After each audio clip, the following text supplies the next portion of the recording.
Yeah,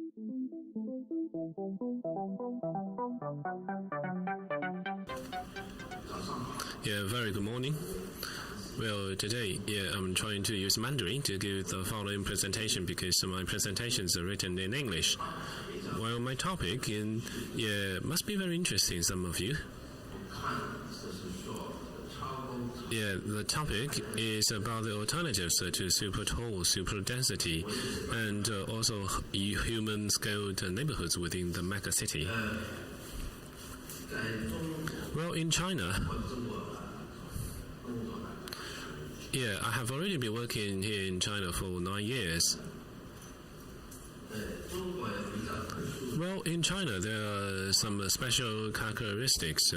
Of course, you are also well aware that urbanization in China is growing in an unprecedented way.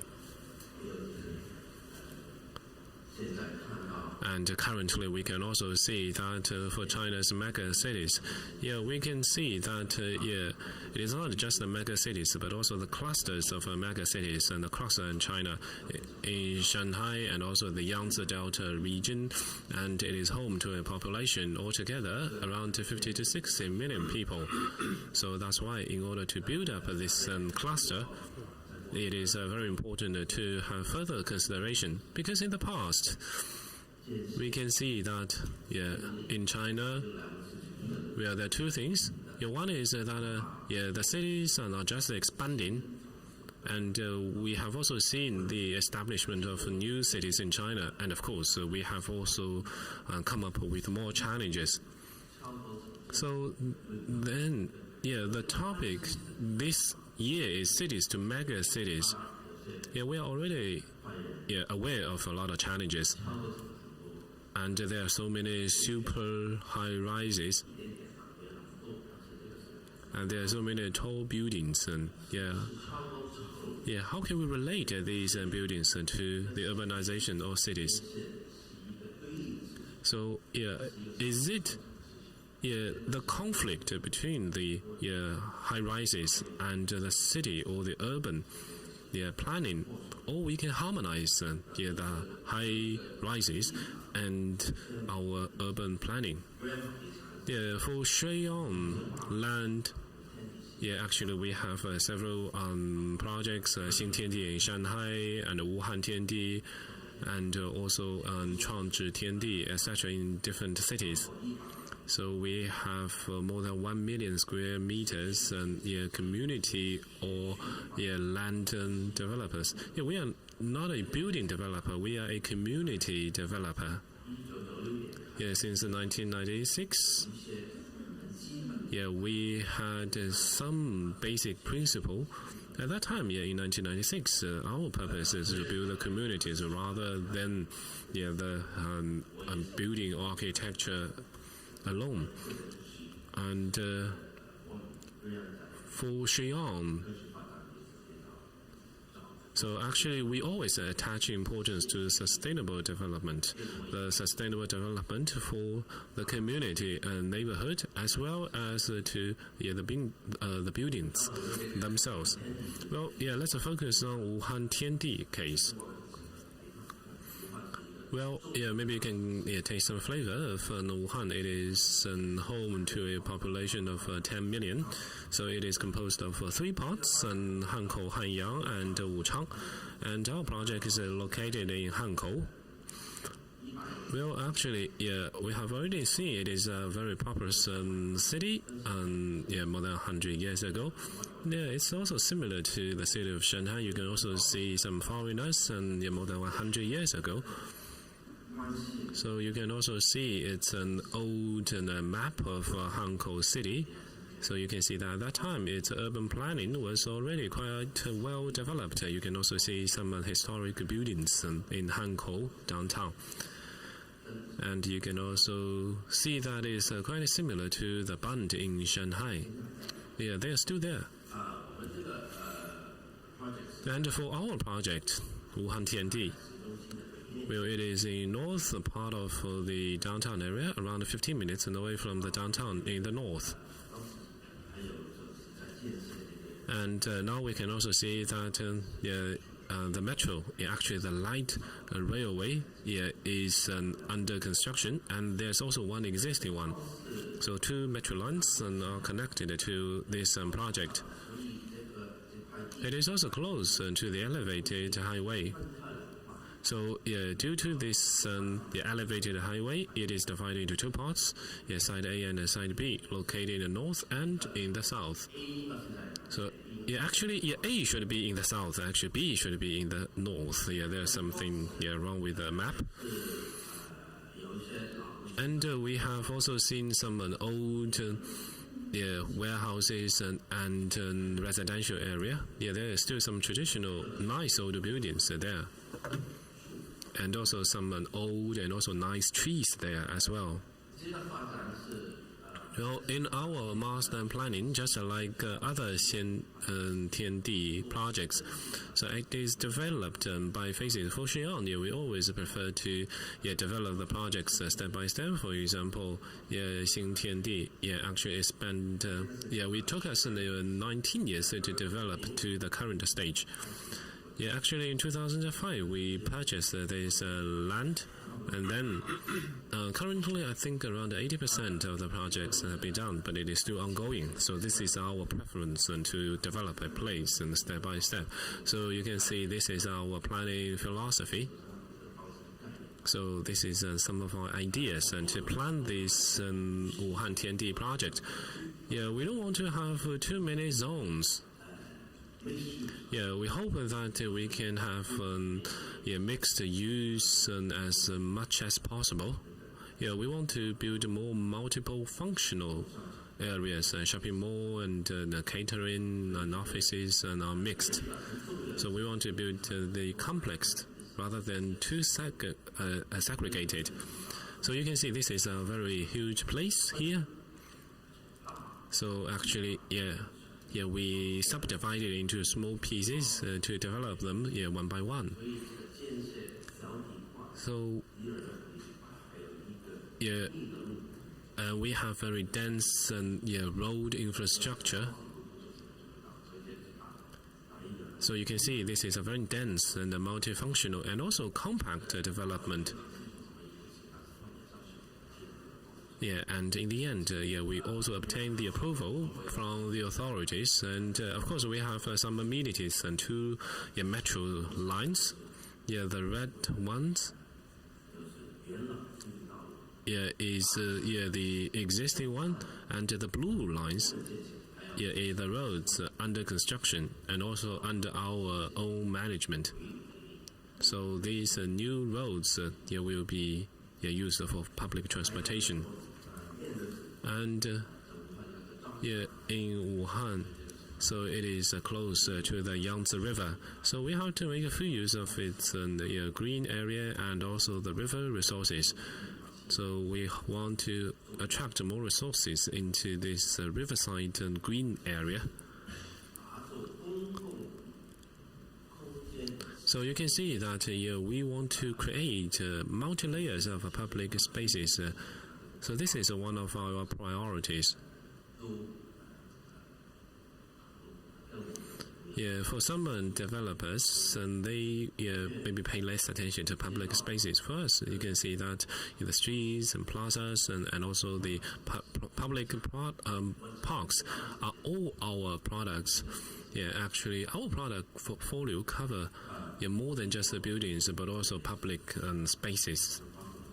So you can see that in Xintiandi. So you can see how we renovate all these historic buildings, and also these plantations we also keep, and these old trees. And in some cases we want to change our route because of these trees. Besides, we also make full use of these small pieces and step by step, and we also have the courtyard housing block.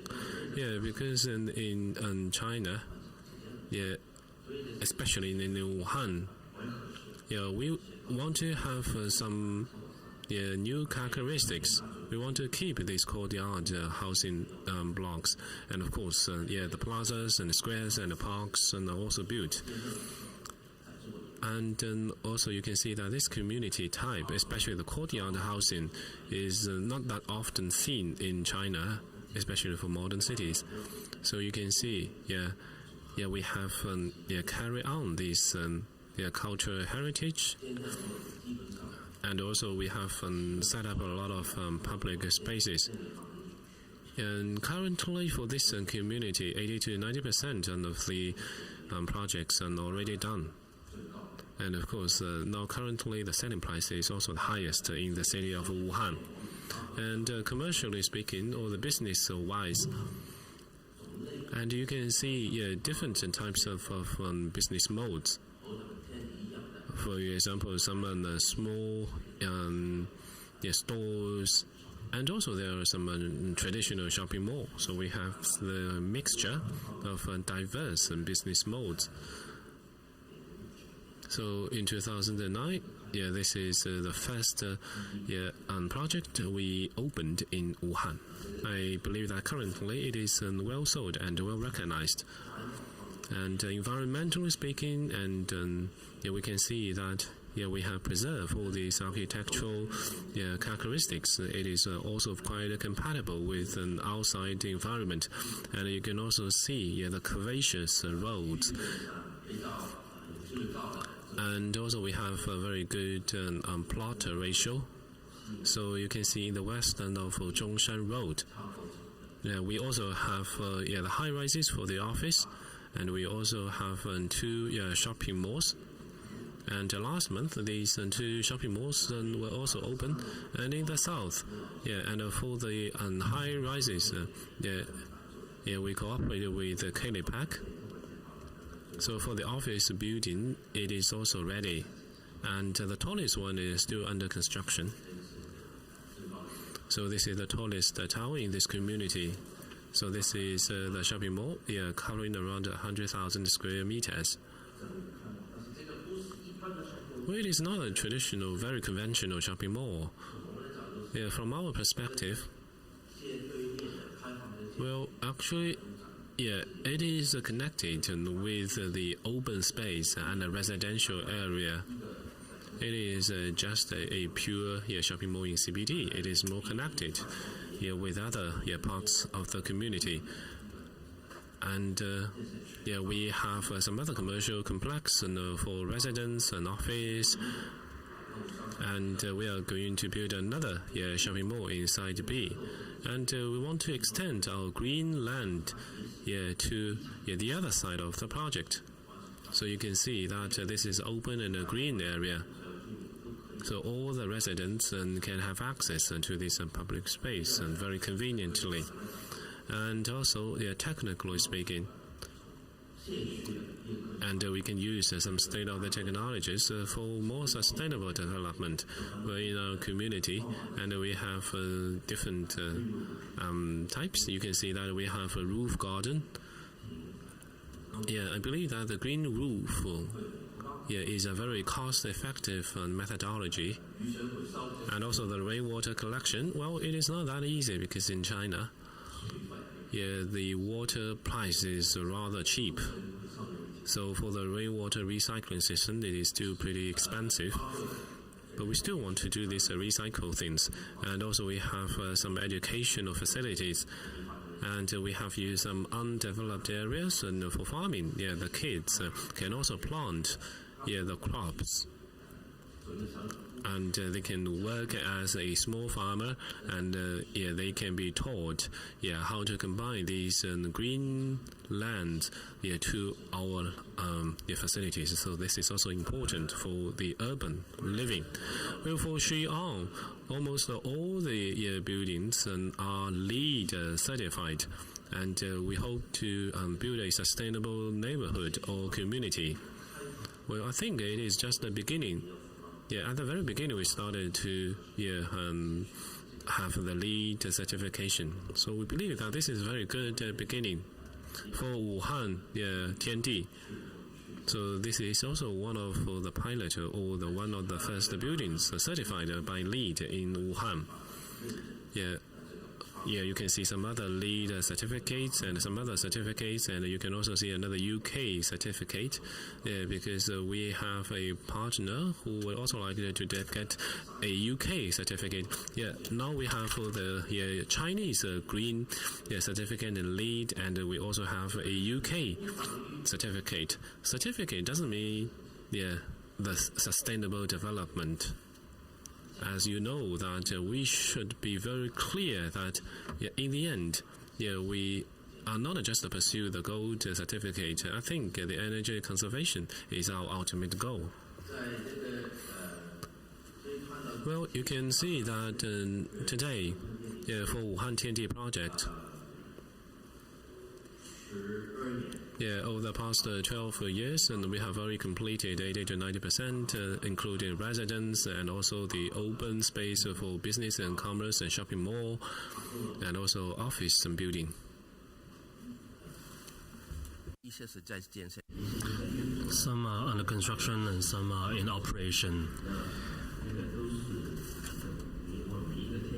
So every TNT project was done in this way, but Wuhan project was done a bit faster in the space of 12 years. So in this 3-point-something plot ratio, or FAR, on this ground plane as well as skyline,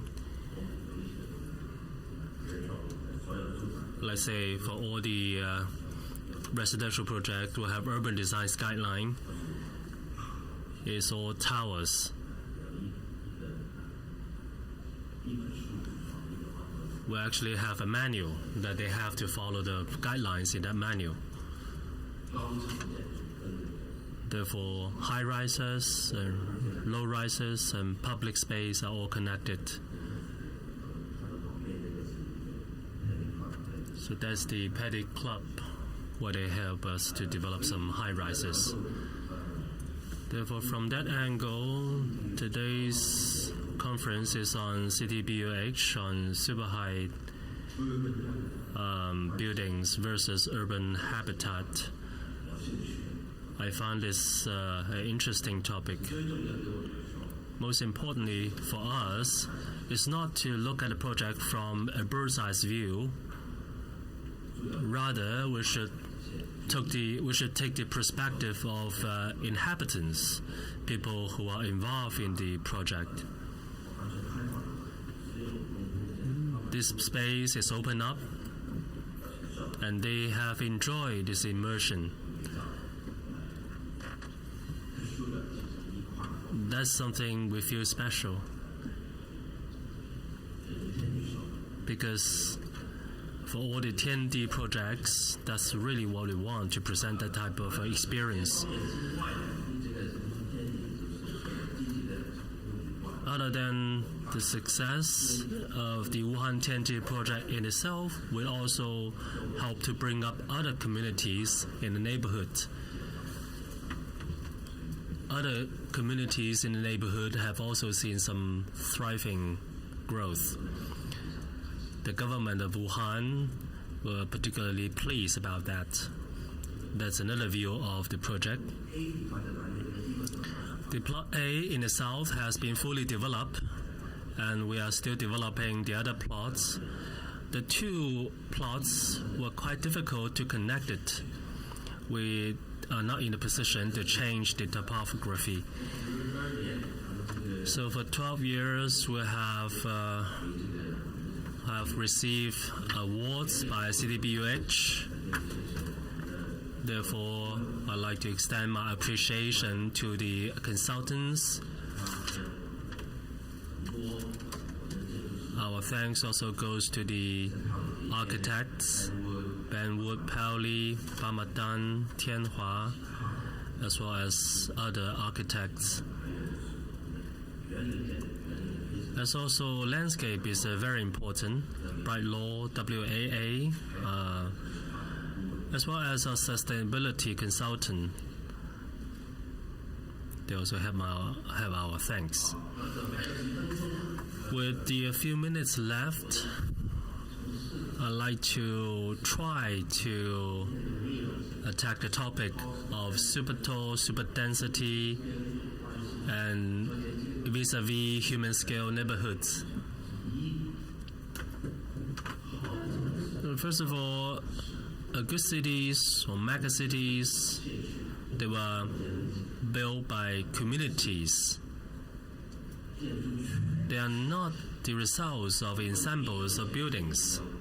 If you do not have communities, if you have only buildings, whether those are tall ones, mega buildings, you cannot build a city by simply having ensembles of buildings.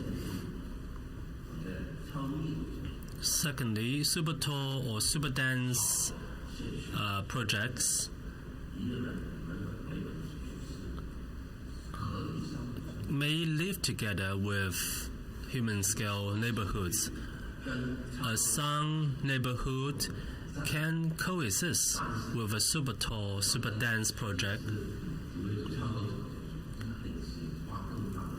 But you just have to put more efforts, because super tall buildings is a bit more distant from human scale neighborhoods, so you have to do more things on the ground level.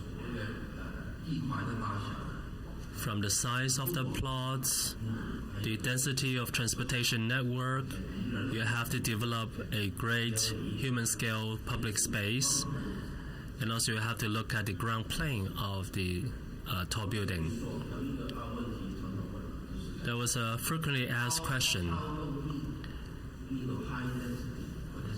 high density or super tall, does it mean it as a strategy in China? I think in China, this is not such a challenge in China. However, in many places in China, the density is too low, the FAR too low. Written here, beware of high density super urbanization. I don't have the Chinese for it. But it is really the high density suburbanization, which means high buildings were there, but the community lifestyle is not an urban one. Rather, it's a suburban one. The lifestyle is automobile driven. You see, there's a lot of buildings,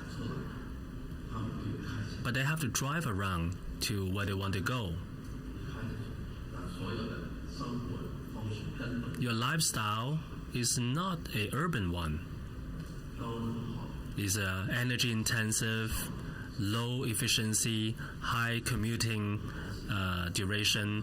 So in Chinese cities, many places, they are actually going toward the direction of high density suburbanization, which is not desirable.